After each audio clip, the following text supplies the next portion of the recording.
बिस्मिल्लाहिर्रहमानिर्रहीम। अस्सलाम वालेकुम स्टूडेंट्स। आज सेकेंड ईयर की फ़िज़िक्स में हमारा टॉपिक है electric field due to infinite sheet of charge.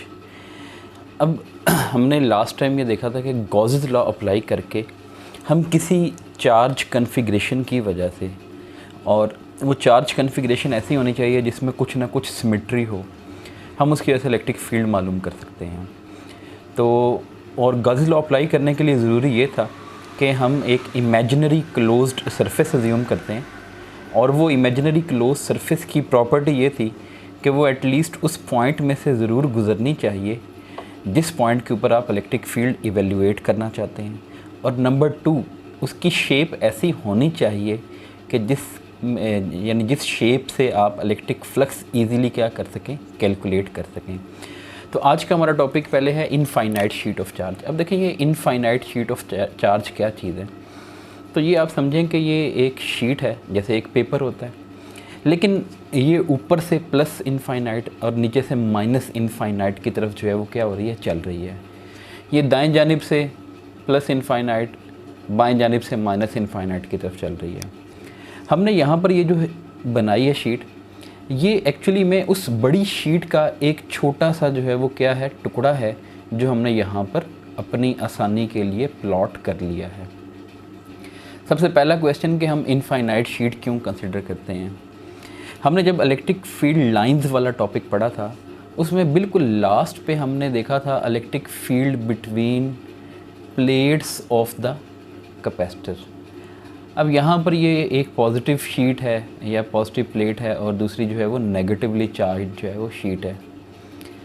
अगर आप ये देखें, हमने जब इलेक्ट्रिक फील्ड लाइंस बनाई थी तो हमने दरमियान में इलेक्ट्रिक फील्ड लाइंस बिल्कुल यूँ पैरेलल बनाई थी, लेकिन ये जो कॉर्नर थे वहाँ पर हमने कहा था कि ये जो पॉजिटिव चार्ज है बाउंड नहीं है नीचे की जानिब से, इसलिए यहाँ पर इलेक्ट्रिक फील्ड लाइंस क्या होना शुरू हो जाएंगी, कर्व होना शुरू हो जाएंगी। का मतलब है यहाँ पर तो इलेक्ट्रिक फील्ड यूनिफॉर्म थी, जैसे ही आप कॉर्नर्स की तरफ यानी एजेस की तरफ जाएंगे वहाँ पर फील्ड नॉन यूनिफॉर्म हो जाएगी। तो वो जो नॉन यूनिफॉर्मिटी है या ये जो नॉन सिमेट्री है, उससे बचने के लिए हमने कहा कि ये ऊपर से प्लस इनफाइनाइट तक है, नीचे से माइनस इनफाइनाइट। सिमिलरली दाएं और बाएं जानिब जो है वो इनफाइनाइट तक जो है वो चल रही है। तो इसका मतलब ये है कि इलेक्ट्रिक फील्ड इस इनफाइनाइटली चार्ज शीट की वजह से यूनिफॉर्म होगी। तो ये हम पहली बात जो है वो देख लेते हैं।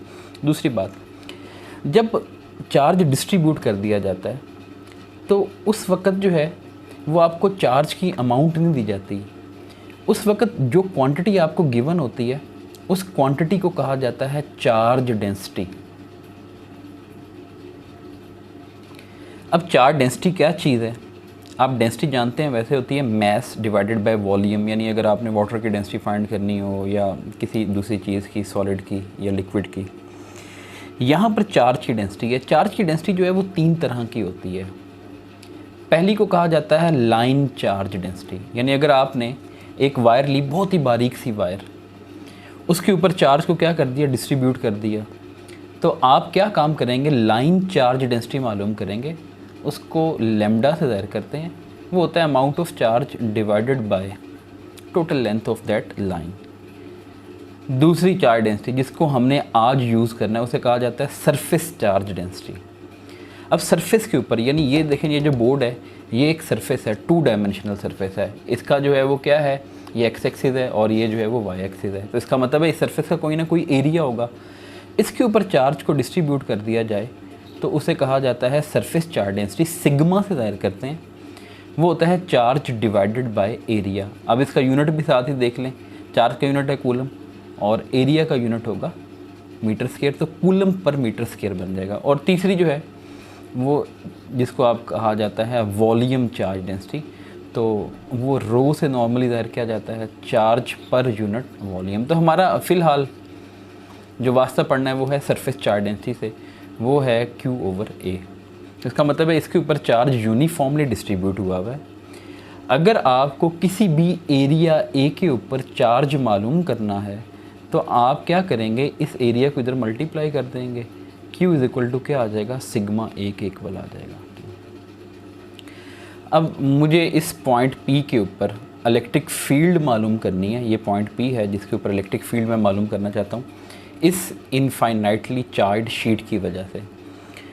अब देखें ये जो चार्ज शीट है ये कुछ इस शक्ल में है कि जैसे ये मैंने एक पेज यहाँ पर लिया, इसके ऊपर ये ना चार्ज मैंने क्या कर दिया है, ये डिस्ट्रीब्यूट कर दिया है।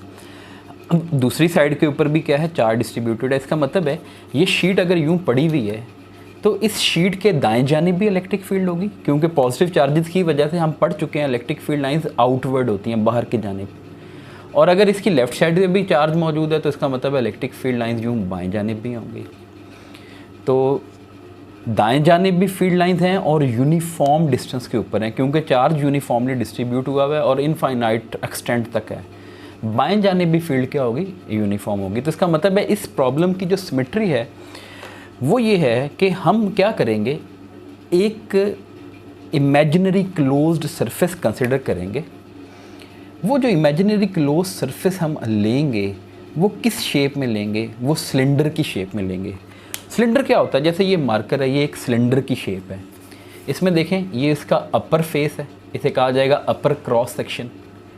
ये इसका लोअर फेस है, इसे कहा जाएगा लोअर क्रॉस सेक्शन। और तीसरी ये इसकी कर्व सरफेस है, ये जो कर्व सरफेस है तो इसको लेटरल सरफेस या कर्व सरफेस कहा जाता है। इसका मतलब है एक सिलेंडर जो है एक्चुअली में 3 तरह की सरफेसेस का मजमुआ होता है। 2 क्रॉस सेक्शनल सरफेसेस होती हैं ये वाली, तीसरी उसकी जो है वो कर्व सरफेस होती है। तो हमने क्या करना है कि ये मैंने सिलेंडर की शेप में जो है वो क्या की, इमेजिनरी क्लोज सरफेस अज्यूम कर लेनी है। ये देखें, ये जो इस शीट के सेंटर में से क्या कर रही है, पास कर रही है। देखें ये शीट के सेंटर में से पास कर रही है। अब इसका ये जो दायां क्रॉस सेक्शन होगा वो इस पॉइंट P में से पास कर रहा है। तो इसका मतलब है कि हमने एक इमेजिनरी क्लोज सरफेस जो है वो ली, ये इमेजिनरी क्लोज्ड सरफेस। ये इमेजिनरी क्लोज सरफेस इस पॉइंट P में से गुजर रही है। यानी ये जो पॉइंट P है, ये पॉइंट P कहाँ पर लाई कर रहा है, तो आप देख रहे हैं कि ये पॉइंट P इसके राइट क्रॉस सेक्शन के ऊपर जो है वो क्या कर रहा है, लाई कर रहा है। फर्ज कर लेते हैं ये जो क्रॉस सेक्शनल एरिया है, ये जो राइट फेस का, वो क्रॉस सेक्शनल एरिया है किसके बराबर, A के बराबर। तो अगर right cross sectional area A के बराबर है तो लाजमी सी बात है ये जो लेफ़्ट क्रॉस सेक्शनल एरिया है ये भी किसके बराबर होगा, A के बराबर ही होगा। और ये हम डिस्कस कर चुके हैं कि किसी भी चीज़, किसी भी सरफेस का जो एरिया होता है वो नॉर्मली आउटवर्ड होता है। मतलब ये बोर्ड है, ये बोर्ड आपकी तरफ पॉइंट कर रहा है, इसका मतलब है इस बोर्ड की डायरेक्शन है यूँ आउटवर्ड। अब अगर इसका ये सिलेंडर है, इस सिलेंडर का ये जो अपर क्रॉस सेक्शनल एरिया है ये कहाँ पर पॉइंट कर रहा है, अपवर्ड। अगर मैं इसको यूँ कर दूँ तो ये कहाँ पर पॉइंट आउट करेगा, यूँ राइटवर्ड। तो इसका मतलब ये हुआ कि ये जो राइट क्रॉस सेक्शन है इसकी डायरेक्शन भी राइट साइड पे, और हमने ये कहा इलेक्ट्रिक फील्ड की डायरेक्शन भी राइट साइड पे है। अगर लेफ़्ट साइड पे देखें, ये जो लेफ़्ट क्रॉस सेक्शन है इसकी डायरेक्शन लेफ़्ट साइड पे, और ये जो पॉजिटिव चार्जेस हैं इनकी वजह से जो इलेक्ट्रिक फील्ड लाइंस हैं वो भी कहाँ पर होंगी, लेफ़्ट साइड पे। इसका मतलब ये हुआ कि मैं अगर ये जो राइट क्रॉस सेक्शन है इसके ऊपर एरिया वेक्टर की डायरेक्शन प्लॉट करूँ वो यूँ राइटवर्ड होगी, जो इलेक्ट्रिक फील्ड की डायरेक्शन प्लॉट करूँ वो यूँ राइटवर्ड होगी। लेफ़्ट साइड पे, लेफ़्ट क्रॉस सेक्शन पे देखें एरिया लेफ्टवर्ड, जो इलेक्ट्रिक फील्ड है वो यूँ लेफ्टवर्ड। तीसरी ये हमारी कर्व सरफेस है, यानी ये जो हमारे पास जो है अब ये मार्कर है, ये दाएं और बाएं जानिब का तो मसला हल हो गया। इस कर्व की देखें, इस कर्व का जो एरिया वेक्टर है वो यूँ, अगर मैं इस पॉइंट पे देखूँगा तो यूँ अपवर्ड होगा, इस पॉइंट पे देखूँगा तो यूँ डाउनवर्ड होगा, इस पॉइंट पे देखूँगा तो यूँ होगा। इसका मतलब है इलेक्ट्रिक फील्ड है या तो राइट साइड पे है या लेफ़्ट साइड पे है। इसका मतलब है इलेक्ट्रिक फील्ड तो है यूँ दाएं जानिब या यूँ बाएं जानिब। अब ये जो कर्व सरफेस का एरिया है या तो यूँ अपवर्ड आपको दिखाई दे रहा है, अगर ऊपर इस पॉइंट पे ले लूँगा, यहाँ पर कोई पॉइंट लूँगा तो यूँ इस साइड पे दिखाई दे रहा है, या नीचे वाली साइड पे कोई पॉइंट ले लूँगा तो यूँ नीचे वाली साइड पे दिखाई दे रहा है, और बॉटम पे पॉइंट लूँगा तो वो नीचे की तरफ इनटू द बोर्ड। इसका मतलब है कर्व सरफेस में इलेक्ट्रिक फील्ड और एरिया वेक्टर के दरमियान हमेशा जो एंगल बन रहा है वो कितना बन रहा है, 90 डिग्री बन रहा है। तो अब आप जो है वो गॉसेस लॉ अप्लाई करने की कोशिश करें कि हमने सबसे पहले देखा कि ये जो इमेजिनरी क्लोज सरफेस ली है सिलेंडर की शेप में, हमने देखा कि इसकी 3 सरफेसेस हैं। एक राइट सरफेस, उसको मैं फर्स्ट सरफेस कह देता हूँ, एक लेफ़्ट क्रॉस सेक्शनल सरफेस, उसको सेकेंड सरफेस कह देता हूँ, और तीसरी है कर्व सरफेस। राइट जो सरफेस है उसमें इलेक्ट्रिक फील्ड और एरिया सेम डायरेक्शन में है, तो इलेक्ट्रिक फ्लक्स बराबर होता है EA cos theta. Theta is the angle between electric field vector and area vector. तो यहाँ पर एंगल जो है वो 0 डिग्री के बराबर है, तो cos ऑफ 0 1 के बराबर होता है, जस्ट E इंटू A आ जाएगा। ये जो लेफ़्ट वाली सरफेस है यहाँ पर भी E और A के दरमियान जो एंगल आपको दिखाई दे रहा है वो कितना है, 0 डिग्री। तो ये आंसर आ जाएगा E into A, cos of 0 1 हो जाएगा। और थर्ड जो सरफेस है उसमें इलेक्ट्रिक फील्ड और एरिया वेक्टर के दरमियान हमेशा 90 का एंगल है, इसलिए फ्लक्स 0 होगा, क्योंकि cos ऑफ 90 जो है वो किसके बराबर होता है, 0। तो टोटल फ्लक्स वो किसके बराबर आ गया, 2EA। ये पहला तरीकाकार है, यानी ये है इलेक्ट्रिक फ्लक्स की जनरल डेफिनेशन से हमने इलेक्ट्रिक फ्लक्स मालूम किया है। दूसरा तरीकाकार इलेक्ट्रिक फ्लक्स मालूम करने का था 1/ε0 multiplied by the charge enclosed by this imaginary close surface. Charge enclosed, अब चार्ज एनक्लोज कितना होगा, अगर ये राइट क्रॉस सेक्शनल एरिया किसके बराबर है, A के बराबर है, सरफेस चार्ज डेंसिटी गिवन है सिग्मा के बराबर, तो Q किसके बराबर होगा, सिग्मा इंटू A के बराबर। तो यहाँ पर मैं चार्ज एनक्लोज की जगह लिख दूंगा सिग्मा इंटू A। तो ये इलेक्ट्रिक फ्लक्स की दूसरी हमारे पास जो है वो डेफिनेशन आ गई। अब आप देखें ये इक्वेशन नंबर 1, ये इक्वेशन नंबर 2, दोनों की लेफ़्ट हैंड साइड जो है वो क्या है, सेम है। तो अगर लेफ़्ट हैंड साइड सेम है दो इक्वेशन की, तो राइट हैंड साइड भी क्या होनी चाहिए, सेम होनी चाहिए।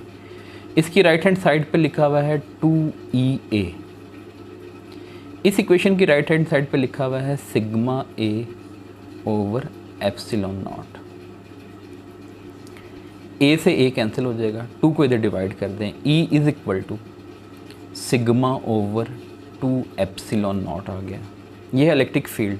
अब देखें ये सिर्फ किस पे डिपेंड कर रही है, सिग्मा। सिग्मा तो एक कांस्टेंट है, क्योंकि हमने कहा था यूनिफॉर्मली डिस्ट्रीब्यूटेड चार्ज है, और 2 एप्सिलॉन नॉट ये भी कांस्टेंट है। इसका मतलब इलेक्ट्रिक फील्ड यूनिफॉर्म है, और यूनिफॉर्म होने का मतलब है कि जहाँ मर्जी, जिस मर्जी पॉइंट पे, बेशक इसके करीब मालूम करें, बेशक इससे दूर मालूम करें, इलेक्ट्रिक फील्ड की मैग्नीट्यूड क्या रहेगी, यूनिफॉर्म रहेगी, कांस्टेंट रहेगी। अगर आपने इसको वेक्टर फॉर्म में लिखना है तो आप लिखें E is equal to sigma over 2 epsilon not into R unit vector. R unit vector electric field की डायरेक्शन बता रहा है। अब इलेक्ट्रिक फील्ड तो हमने डिसाइड कर दिया था जी, इलेक्ट्रिक फील्ड जो है वो इस शीट की वजह से, या अगर ये शीट यूँ पड़ी है तो या दाएं जानिब होगी या बाएं जानिब होगी, यानी इस शीट से दूर की तरफ होगी, अवे होगी। तो इसका मतलब है R unit vector is directed away from the sheet.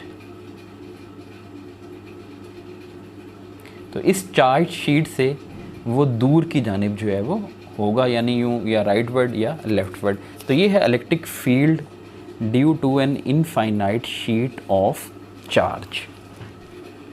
अब गॉसेस लॉ की जो लास्ट एप्लीकेशन हमारी बुक में है वो है electric field between 2 oppositely charged parallel plates.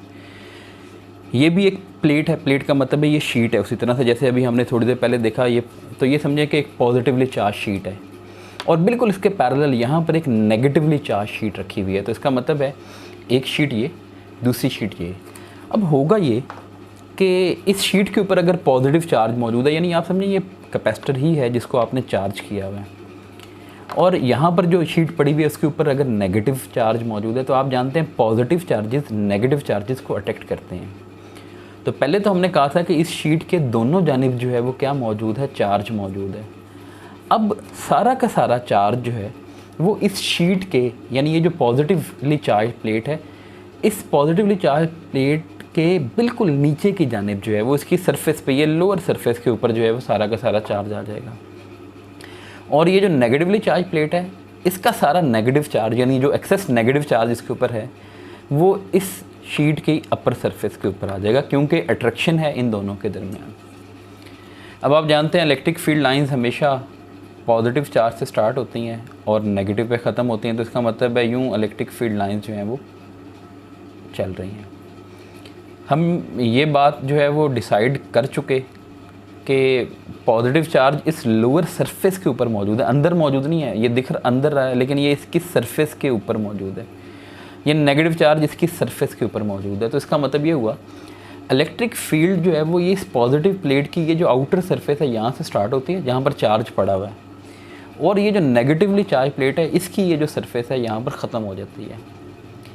Inside this positive plate कोई इलेक्ट्रिक फील्ड मौजूद नहीं है, और इनसाइड दिस नेगेटिव प्लेट भी कोई इलेक्ट्रिक फील्ड मौजूद नहीं है। अब फ़र्ज़ करें यहाँ पर दरमियान में एक पॉइंट P है, जिस पॉइंट P पे हम इलेक्ट्रिक फील्ड मालूम करना चाहते हैं, क्योंकि हमने electric field between two oppositely charge parallel plate मालूम करनी है। तो हम क्या काम करेंगे, इस पॉइंट P में से गुज़रती हुई एक सरफेस जिसको इमेजिनरी क्लोज सरफेस या गॉसियन सरफेस कहा गया है वो अज्यूम कर लेंगे। ठीक है, ये वो इमेजिनरी क्लोज सरफेस या गॉसियन सरफेस अज्यूम कर ली, ये रेक्टेंगल की शेप में आपको दिख रही है। ठीक है, तो अब आप देखें ये जो राइट फेस है इस सरफेस का, ये यूं दाएं जानिब है, इसका मतलब है इसका एरिया वेक्टर यूं दाएं जानिब है। ये जो लेफ़्ट फेस है इसका एरिया वेक्टर जो है वो यूं बाएं जानिब है। ये जो लोअर सरफेस है, ये नीचे वाली सरफेस साइड, इसका एरिया यूं नीचे की जानिब है। और ये जो अपर सरफेस है इसका एरिया यूं अपवर्ड है। अगर आपने टोटल फ्लक्स मालूम करना है बाय डेफिनेशन, यानी E डॉट A जो कि EA cos थीटा है, तो अगर आप राइट साइड पे देखें यहाँ पर इलेक्ट्रिक फील्ड नीचे की तरफ है, एरिया दाएं जानिब है, तो एंगल कितने डिग्रीज के बराबर है, 90 डिग्री। लेफ़्ट साइड पे देखें, एरिया वेक्टर है लेफ़्ट साइड पे, इलेक्ट्रिक फील्ड नीचे की जानिब, यहाँ पर जो एंगल है वो कितने डिग्रीज है, 90 डिग्रीज के इक्वल। तो ये आ जाएगा EA cos 90 राइट साइड पे भी, लेफ़्ट साइड पे भी आ जाएगा EA cos 90। इसका मतलब है राइट फेस और लेफ़्ट फेस पे जो फ्लक्स है वो किसके बराबर हो जाएगा, 0 हो जाएगा। ठीक है, यानी आप ये समझें कि 4 फेसेस हैं, तो आपने इन चारों फेसेस का टोटल फ्लक्स ऐड कर लेना है, तो वो तमाम फ्लक्स आ जाएगा जो इस गॉसियन सरफेस में से गुज़र रहा है। तो पहली सरफेस में राइट साइड को अगर लेता हूँ तो यहाँ पर एंगल 90 होने की वजह से फ्लक्स 0 हो जाएगा। दूसरी सरफेस में ये अपर सरफेस को ले लेता हूँ। अब ये अपर सरफेस का एरिया तो अपवर्ड है, लेकिन ये अपर सरफेस मौजूद कहाँ पर है, ये ऊपर वाली पॉजिटिवली चार्ज प्लेट के अंदर मौजूद है। अब हमने कहा इलेक्ट्रिक फील्ड तो इस पॉजिटिव प्लेट के अंदर मौजूद ही नहीं है, यहाँ पर इलेक्ट्रिक फील्ड 0 है, तो फ्लक्स भी क्या हो जाएगा, 0 हो जाएगा। तीसरी, ये लेफ़्ट फेस, यहाँ पर भी एंगल 90 है, तो cos ऑफ 90 किसके बराबर होता है, 0 के बराबर। चौथा, ये लोअर फेस, इसका एरिया डाउनवर्ड, इलेक्ट्रिक फील्ड भी डाउनवर्ड, तो इस वक्त यहाँ पर एंगल 0 डिग्री के बराबर है। इसका मतलब है यहाँ पर theta is equal to 0 degrees, तो EA cos ऑफ 0 जो कि जस्ट EA के बराबर आ जाएगा। तो इसका मतलब है आपने फ्लक्स मालूम किया, फ्लक्स मालूम करने के लिए आपने उसकी जो डेफिनेशन है वो इस्तेमाल की, यानी flux through any surface is equal to EA cos theta. तो आपने इस इमेजिनरी क्लोज सरफेस को 4 पोर्शन में डिवाइड किया और मालूम किया। दूसरा फ्लक्स का तरीक़ाकार वो वही है 1/ε0 मल्टीप्लाइड बाय चार्ज एनक्लोज्ड। अब यहाँ पर जो चार्ज है वो है Q, और ये जो शीट है लेट्स सपोज इसका एरिया ये है, तो आपको गिवन है सरफेस चार्ज डेंसिटी, और वो किसके बराबर गिवन है, Q डिवाइडेड बाय A। तो अगर आपने Q की वैल्यू निकालनी है तो वो किसके बराबर आ जाएगी, सिग्मा इंटू A। यानी ये जो लोअर सरफेस है इस यानी इसके अंदर जो चार्ज एनक्लोज्ड है वो आपने जो है वो देख लेना है, Q is equal to sigma into A। तो मैं यहाँ पर Q की जगह सिग्मा इंटू A पुट कर देता हूँ। ये इक्वेशन नंबर 2। दोनों इक्वेशन को कंपेयर करें, लेफ़्ट हैंड साइड सेम है, फ्लक्स के बारे में बता रही हैं, राइट हैंड साइड भी इक्वेट होनी चाहिए, सेम होनी चाहिए, तो ये आपके पास जो है वो आ जाएगा। A को A से कैंसिल कर दें, E की वैल्यू आ जाएगी सिग्मा ओवर ε0, और अगर वेक्टर फॉर्म में लिखना है तो sigma over ε0 into R unit vector. ये आपने वेक्टर फॉर्म में इसको लिख दिया। अब R यूनिट वेक्टर को डिस्क्राइब भी करना लाजमी है कि R यूनिट वेक्टर कौन सा यूनिट वेक्टर है। अब इलेक्ट्रिक फील्ड पॉजिटिव प्लेट से स्टार्ट हो रही है और नेगेटिव की तरफ है, तो R unit vector is directed किस डायरेक्शन में होगा, from positive to negative plate. तो ये पॉजिटिव से नेगेटिव प्लेट की जानिब जो है वो इसकी डायरेक्शन है। ये अब जो electric field due to a single अकेली जो पॉजिटिवली चार्ज शीट है उसकी वजह से आपने जब इलेक्ट्रिक फील्ड निकाली थी ना, वो निकाली थी सिग्मा ओवर 2 एप्सिलॉन नॉट। अब यहाँ पर दो शीट्स हैं और ये दोनों शीट एक दूसरे को सपोर्ट कर रही हैं। यानी अगर आप इस पॉइंट पी पे देखें ना, इस पॉइंट पी पे पॉजिटिव प्लेट की वजह से इलेक्ट्रिक फील्ड नीचे की तरफ, नेगेटिव प्लेट की वजह से भी नीचे की तरफ, क्योंकि नेगेटिव चार्ज की वजह से इलेक्ट्रिक फील्ड इनवर्ड होती है, नेगेटिव प्लेट की तरफ होती है, और पॉजिटिव की वजह से आउटवर्ड होती है, अवे होती है पॉजिटिव प्लेट के। तो इसका मतलब है आप अगर इलेक्ट्रिक फील्ड मालूम करना चाहें तो एक ऑल्टरनेट तरीका ये भी है कि आप electric field due to positively charge sheet अलग मालूम कर लें, due to negatively charge sheet अलग मालूम कर लें और दोनों को ऐड कर दें, यानी वेक्टर एडिशन यहाँ पर यूज़ करें। पॉजिटिव प्लेट की वजह से कितनी आएगी, sigma over 2 epsilon not into R unit vector. Negative plate की वजह से आएगी sigma over 2 epsilon not into R unit vector. Plus इसलिए कर रहा हूँ क्योंकि मैं आपको बता चुका हूँ कि पॉजिटिव की वजह से भी इलेक्ट्रिक फील्ड यूँ नीचे की जानिब थी और नेगेटिव शीट की वजह से भी इलेक्ट्रिक फील्ड यूँ नीचे की जानिब है। तो इसका मतलब ये हुआ कि दोनों को आप ऐड करेंगे। अब अगर आप देखें ये भी और ये भी सेम है तो डबल हो जाएगा, 2 से मल्टीप्लाई करना पड़ेगा, तो आंसर आ जाएगा sigma over epsilon not into R unit vector. ठीक है, तो हमने ये तरीकाकार सिर्फ वेरिफिकेशन के लिए यूज़ करना है क्योंकि ये इसको प्रिंसिपल ऑफ सुपरपोजिशन कहते हैं कि यानी एक ही पॉइंट के ऊपर एक से ज़्यादा कन्फिग्रेशन की वजह से इलेक्ट्रिक फील्ड मालूम कर रहे हैं तो आप सारों को ऐड कर देंगे। असल हमारा तरीकाकार यही होना चाहिए जो कि गॉसेस लॉ है, क्योंकि इसमें इमेजिनरी क्लोज सरफेस अज्यूम करके कैलकुलेशन करना जो है वो ज़रूरी है। तो ये आज का हमारा टॉपिक और इसको आप अच्छी तरह से तैयार कीजिएगा। ये गॉसेस लॉ पेपर के हवाले से भी इम्पॉर्टेंट है, यानी यूँ आता है state Gauss's law, write its mathematical form, apply Gauss's law to find electric field between 2 oppositely charge parallel plates, या यूँ आ सकता है apply Gauss's law to find electric field due to an infinitely charged sheet, या electric field inside a hollow charged sphere. यानी जो 3 application हमने की उनमें से कोई सी एप्लीकेशन जो है वो आ सकती है। तो आपको गॉसेस लॉ की स्टेटमेंट पता होनी चाहिए, उसकी मैथमेटिकल फॉर्म पता होनी चाहिए, उसको अप्लाई करने का तरीका। ऑब्वियसली तीनों एप्लीकेशन हमें करनी पड़ेंगी क्योंकि कोई भी आ सकती है, एग्जामिनर जो है वो इस हवाले से कोई भी एप्लीकेशन आपको दे सकता है। अपना ख्याल रखिएगा। अल्लाह हाफिज़।